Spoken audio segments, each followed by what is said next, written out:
hello and welcome to the Following On Cricket Podcast with talkSPORT. Unfortunately, no play on day one between India and New Zealand, but we had some play, 4 days play on day two of the second test between Pakistan and England, and goodness me, it was full of drama. Pakistan resuming on 259 for 5, bowled out for 300 and 66 early in the afternoon session. Jack Leach, the pick of the bowlers, 4 for 14. In fact, I'm going to take that back and say Brian and Carl's pick of the bowlers with figures of 3 for 50. So Pakistan, 366 all out. England, then for the vast majority of the rest of the day with the bat, going along really nicely. At one point, 210 for 2. Duckett past 100. Root was looking set. But then England lost 4 wickets in 4 overs for 14 runs, going from 210 for 2 to 225 for 6, in the end closing on 239 for 6. So much to get through. Sam Ellard, Steve Harmison, the humble Steve Harmison, as one of you said in the comment section yesterday on the Following On Cricket Podcast. Harmy, we knew it was going to spin at some point and spin big. And goodness me, in that last half an hour, it certainly spun, didn't it? Oh, it did. In the last half an hour, it was sort of captivating. It was brilliant to watch. I mean, it's gone from the extreme to the absolute ridiculous. From last week's 5 days of cricket, it was such a ball fest. It was unbelievable. And now we've got a game of cricket, and we really have got a game of cricket. I think England are probably 1 wicket too many. They are behind the 8 ball big time, especially with them having the bat last. I think it's been a captivating game of cricket. Really has been a really enjoyable day to watch. I couldn't take my eyes off it for quite a while. Normally I can dip in and dip out of Test cricket, but this, the way Duckett got going, the way Potts and Carse bowled this morning. For 90 minutes this morning, I thought England did really well, and then just got a bit tired towards the end, which was understandable. Who was it? I think Norman and I've got it here. Jamal, both. They didn't slog their way. They played quite nicely. I think they got 30 odd each off 60 odd balls. They just made it hard for England. It was a wicket which, it's always on them wickets, Sam. It's always difficult as a bowler to get a tail ender out. Why is that? If he plays for his off stump.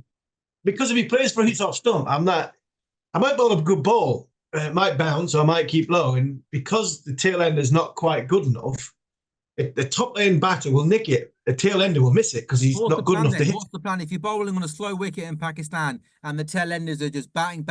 What sort of tactics can you go to as a fast bowler? Well, you can then go to the short ball tactic, but unfortunately, it's not bouncing above shin high, so that's not going to work. You can then, this is where Jimmy Anderson was brilliant the last time we were out there. Utilising the crease, bowling from close to stumps, bowling from wide of the crease and angling the ball towards off stump. You've also just got to make sure that you're not letting the game go away from you. So if the game's in a holding pattern, it's not going anywhere, don't try and sort of force it and fast forward, because you could then, a little bit like what England did, you could then leak a 4, then get another 4, then all of a sudden the partnership gets to 20 and then gets to 30. And then you look down and you go, actually, like exactly what happened this morning. England have gone from first 90 minutes, we've got Pakistan exactly where we want them, 9 down, 8 down, below par score, under 340, to then all of a sudden going, oh my word, we've just let them slip a little bit in this last half an hour. And they're now getting to 350, 360, and then it is a par score, and we've got a bat last on it. So these are the things that are brilliant inside a game inside a game when you're playing Test cricket. So because of that, it's very difficult. Carson, Potts bowled their absolute hearts out. Leach bowled brilliantly as well. So to get them out for 366, I was quite confident that England could go, especially like I said yesterday. You've got the body language of Pakistan. You've just got to spend a lot of time, a bit more time than you think to get in, and then all of a sudden their body language will dip. 7 losses, complete shambles. England just got 820 on this wicket before. That's what you're trying to play for. And I thought Crawley and Duckett were helped by Pakistan because they were a shambles first thing this morning. There was some poor fielding. There was that missed run out. And all of a sudden you think, right, England have got a good chance here. And Duckett batted brilliantly. as he does. You've got to remember as well. And I listened to a bit. I popped out for a bit. I was listening to a bit on TMS, and they were talking about Duckett in Bangladesh, and he got 14, 15 in his first Test match, and he got a couple of little low scores. Then he went India and didn't score any runs. But I think Ben Duckett's a different player to what he was when he first came into the Test team in 2006. Yeah, and I think that's more of a mindset change. I think he's a little bit older, he's a little bit wiser, probably not as brash as in sort of cocky when he was younger. I think he did have a little bit of cockiness about him. And I also think when you have that, you've got to back it up when you go out in the middle. And sometimes I've seen some of the cockiest people walk through that dressing room door on a Monday afternoon. But I tell you what, they went deep into a hole come Thursday morning when the big boys started playing against each other. And that, I think, what Ben Duckett has been given in this environment, and the where he can grow as a person, and then be as a character, and then exert himself as a player. I think that's why you're seeing a little bit of a different Ben Duckett, because I don't think he's gone from Northampton to Notts. I don't think he's gone and done, right, I'm going to work on spin, I'm going to be a better player of spin when I get back into international cricket. I actually think he's always been a decent player of spin. I just think it's the belief factor that he's walked in the dressing room now in the environment he's in, and he's actually being allowed to be himself. And I think that's a good thing for Ben Duckett going forward. So that's a plus point. That's a positive. Like I said to you yesterday about the game over there, I thought Ollie Pope did a good job at the start. He got 10 off 20 balls. Was it 10? Yeah, 10 off 20 balls. Bought himself some time to get in, missed out on it last week, and then just as he was getting more and more confident, he got 19 off the next 9 balls, and then all of a sudden, the commentator said, it's a beauty, it's a big turner, it's gone through the gear. That's what the bowler's looking for. I'm not so sure. I think if I was talking to Ollie, and I think Ollie looks at that again, that's a full ball. For an international cricketer, that's a full ball. To miss it by as far as he missed it and not being able to get anything on him even to defend it, I think Ollie will be disappointed that he got bowled through the gate, because it was really, really full. Yes, it spun. Yes, there's a little bit of drift, but an international cricketer has got to keep that, either keep it out or bang it for 4. And normally you'd see Ollie Pope hitting it for 4. So England were in a great position then.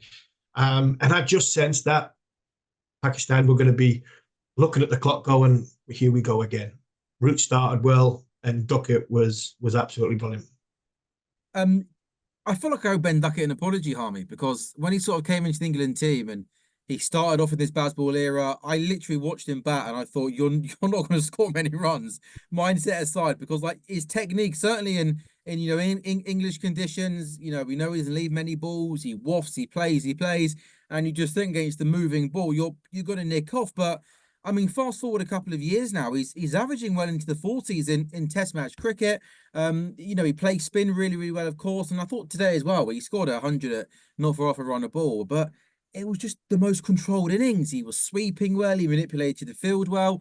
Him and Crawley have built this wonderful partnership. But if I'm being honest with you, if I asked you to think back to 2 years ago when he replaced Alex Leach in the Test team, did you really think that 2 years down the line, Ben Duckett would be an established opening batsman, averaging over 40 in Test cricket with 400s to his name, and one of the most established people in the England team? Yeah, I think that whenever them questions are posed about individuals first coming in, the honest answer is always a little bit of a surprise, because you're always in the sort of unknown. You're unknown if he can handle a temperament. You're unknown if he's got the game. You're unknown if good bowlers bowl just outside off stump to him, get him into a sort of straight bat as opposed to a horizontal bat.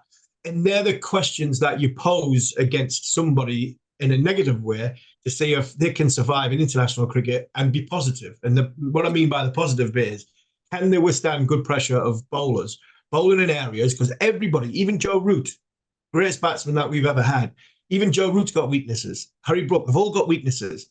But it's about your temperament of understanding when somebody's bowling well at your weakness and you respect the bowler, and then you can then exert yourself and your natural game and your talent and your persona on the opposition to then go man against man, let's have a contest.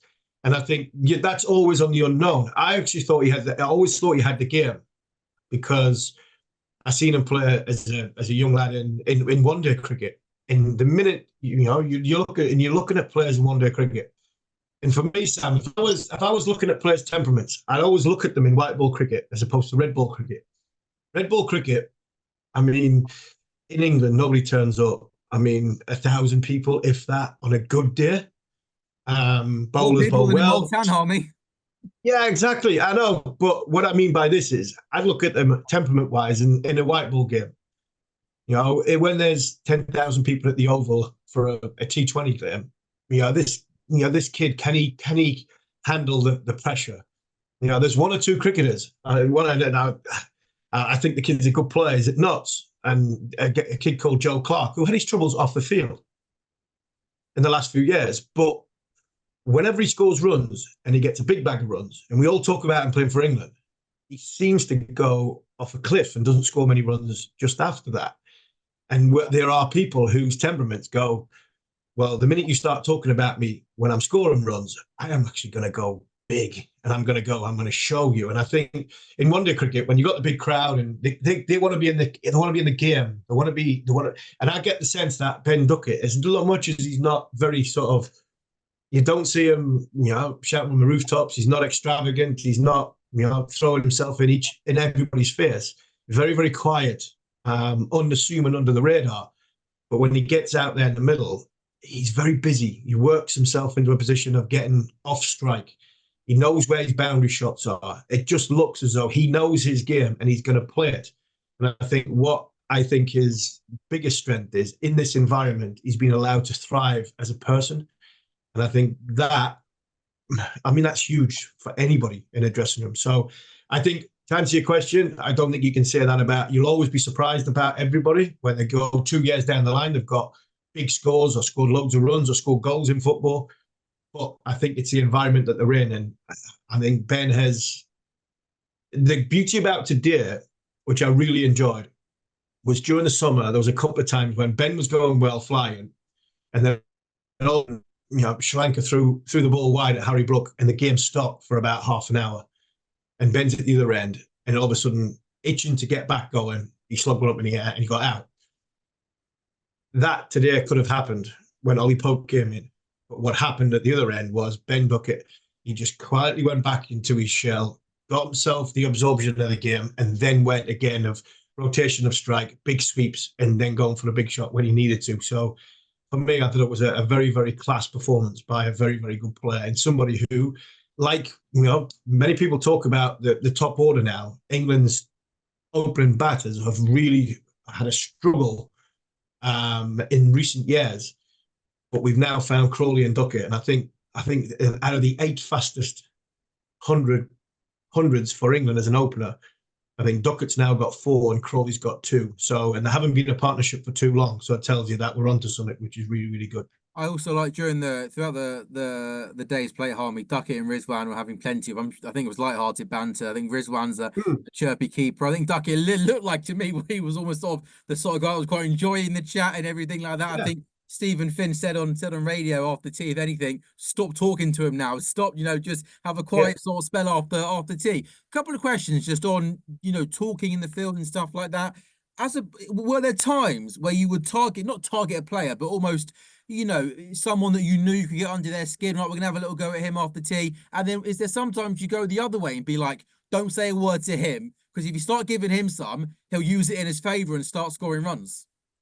Yeah, there's plenty of people that you just wouldn't go anywhere near. I mean, you wouldn't get involved. Early in my career, you wouldn't get told not to get involved with Steve Waugh. Steve Waugh, I played 4 Test matches against him, and you were always told not to get involved with Steve Waugh. Something like Brian Lara, don't wake up. You actually let them wake up, because if you do get their back up, God help you. So, but there are people and characters that you can get in and have a go at.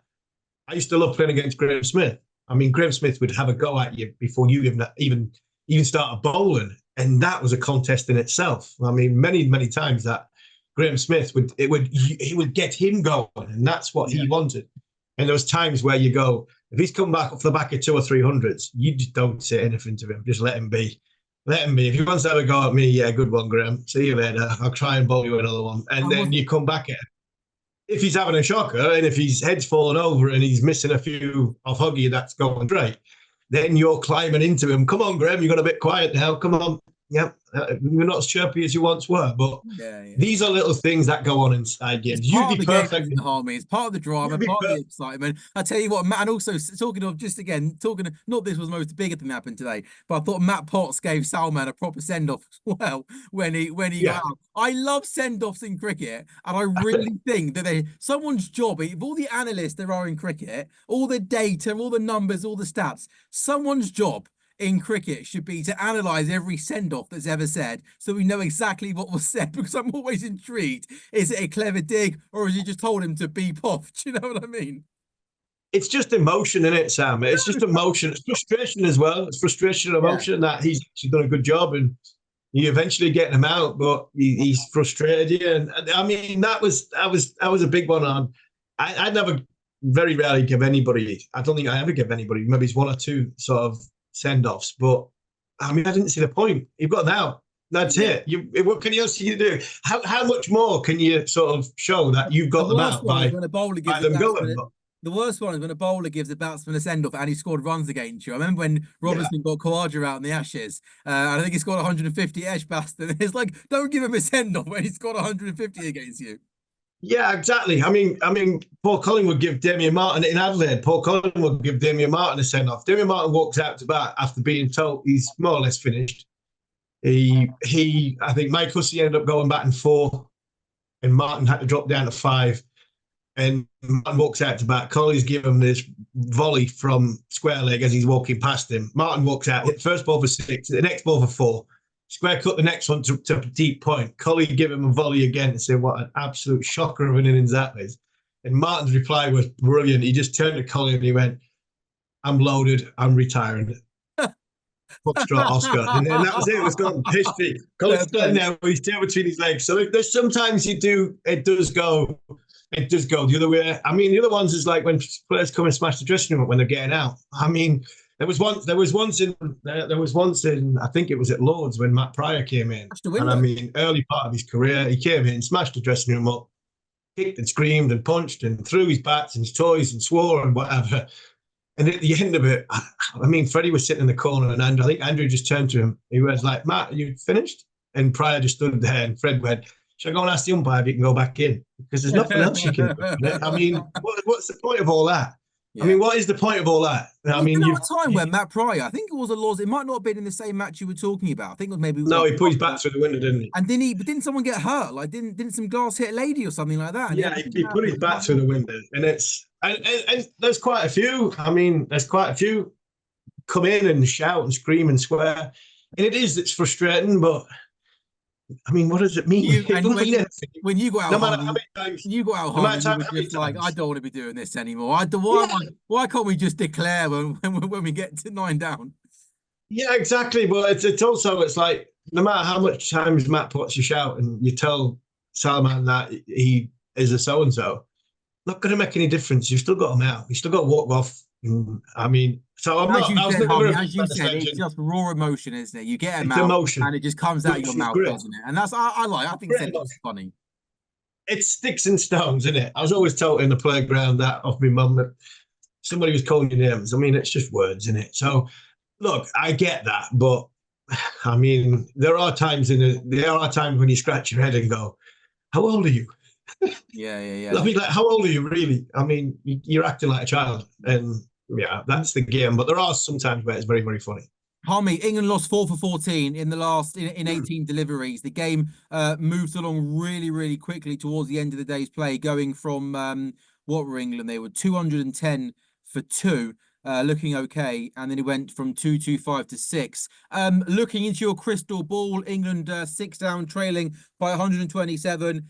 How does this game play out, Harmy, in the next 2 days? What's your predictions, my friend? Because it moved quickly in the last hour. I feel like tomorrow it's going to move on even quicker.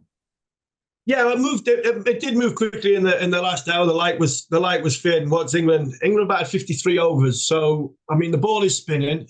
We have a light roller on it in the morning. It'll get brushed down. So hopefully, if Karsk and Smith can get themselves in, they can both bat. We know what Jimmy Smith can do. England went from probably half an hour from body language of Pakistan going, here we go again on this wicket, to actually we're going to get a lead here. And if we get a lead, we win. I mean, if Pakistan get a decent lead, they win.